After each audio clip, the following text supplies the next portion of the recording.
नमस्कार दोस्तों। वैसे तो आपने बहुत सारी भूतों की कहानियां सुनी होंगी। ठीक उसी प्रकार आज हम भी आपके लिए लेकर के आए हैं भूतों की कहानी। इस कहानी का शीर्षक है भूतिया जंगल। हुआ यूं कि एक गांव के किनारे पर एक घना जंगल था जिसका नाम था भूतिया जंगल। जंगल के अंदर का रास्ता इतना भयानक था कि सूरज की रोशनी भी वहां तक नहीं पहुंच पाती थी।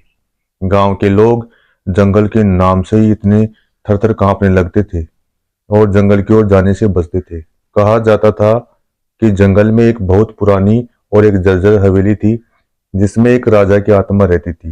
राजा अपनी मौत से कुछ दिन पहले ही आशीर्वाद प्राप्त करने के लिए उस जंगल में उस हवेली के अंदर गया था, लेकिन वह वापस नहीं लौटा और उसकी आत्मा वहां पर कैद हो गई। एक दिन गांव के अंदर एक साहसी युवक अर्जुन वहां पर आया।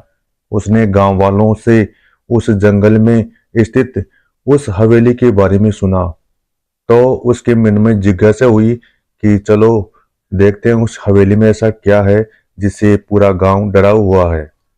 उसने ठान लिया कि वह इस रहस्य की पड़ताल जरूर करेगा।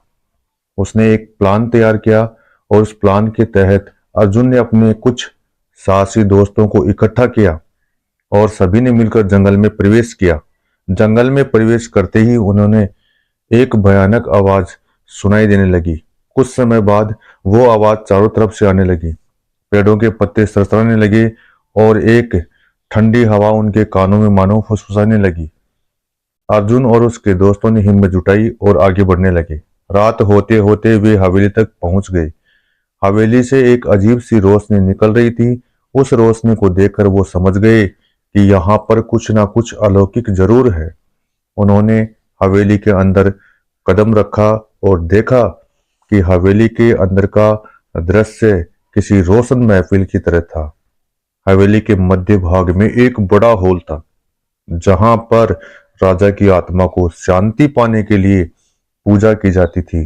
अर्जुन ने देखा कि हॉल के बीच में एक पवित्र अग्नि जल रही थी और उसके चारों तरफ अदृश्य ताकतें खड़ी थी।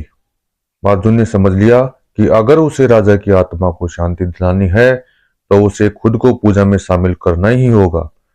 इस प्रकार अर्जुन और उसके दोस्तों ने जंगल के प्राकृतिक संसाधनों का उपयोग करके पूरी निष्ठा के साथ पूजा की। पूजा पूरी होने के बाद राजा की आत्मा प्रकट हुई।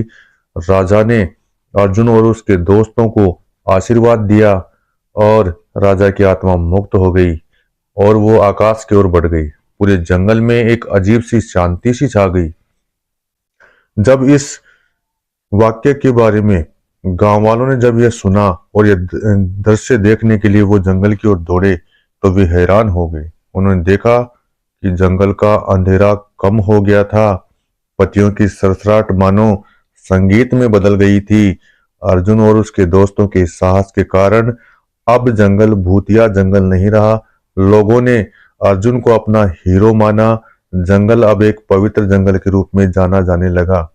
तो दोस्तों, हर एक कहानी हमें कुछ ना कुछ सीख देती है और इस कहानी से हमें यही सीख मिलती है कि साहस और सच्चाई की राह पर चलने वाले को ईश्वर स्वयं अपना मार्ग प्रशस्त करता है।